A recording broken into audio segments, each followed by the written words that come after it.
سب سے پہلے آپ کی خدمت میں حاضر ہوں، آپ سے بات کریں اور انشاءاللہ یہاں سے پھر ہم عمر کوٹ کے لیے روانہ ہوں گے۔ میں ابتدا میں میں اس کو مناسب سمجھتا ہوں کہ جو گھوٹکی کا سانحہ ہوا ہے اور جو جانی اور مالی نقصان ہوا ہے، سب سے پہلے ان کے ساتھ اظہار یکجہتی کرنا چاہوں گا،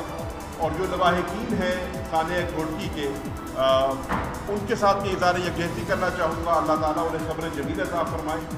وزیر اعظم پاکستان نے نوٹس لے لیا ہے اور 48 گھنٹوں کے اندر رپورٹ مانگی ہے اس سانحے کی، تو انشاءاللہ جب اس کی رپورٹ آئے گی تو اس میں پھر مزید بات ہو سکے گی۔ اس کے ساتھ ساتھ آج میں عمر کوٹ جا رہا تھا اور عمر کوٹ کی عوام نے، تھرمارکر کی عوام نے ہمیشہ مہربانی فرمائی ہے میرے والد مخدوم شاہ محمود قریشی کے اوپر اور ہمارے اوپر۔ 2018 کے اندر بھی 1 لاکھ ووٹ سے زائد ووٹ ہم نے حاصل کیے تھے عمر کوٹ کے اندر، اور 2018 کے اندر الیکشن کیمپین میں میں نے ایک وعدہ کیا تھا،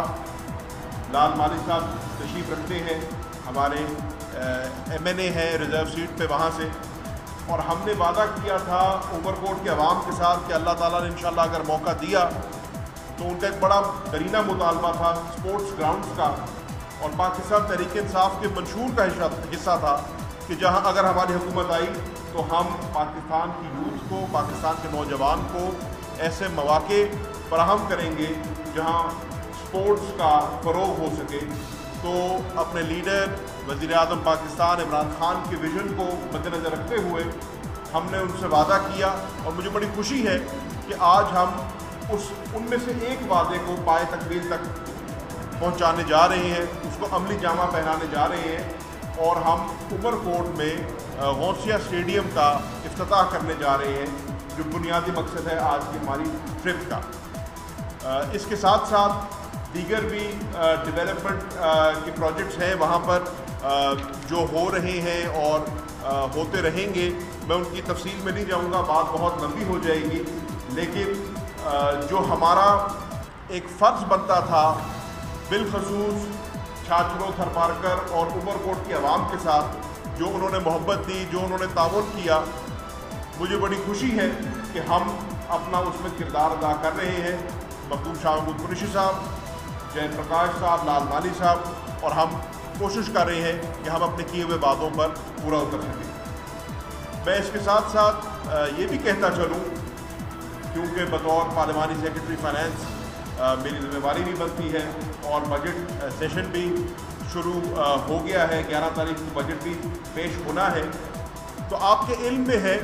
کہ جب یہ حکومت ماض وجود میں آئی، اس ملک کی معیشت کا جو حال تھا وہ کسی سے ڈھکا چھپا نہیں ہے۔ 20 ارب کا کرنٹ اکاؤنٹ خسارہ تھا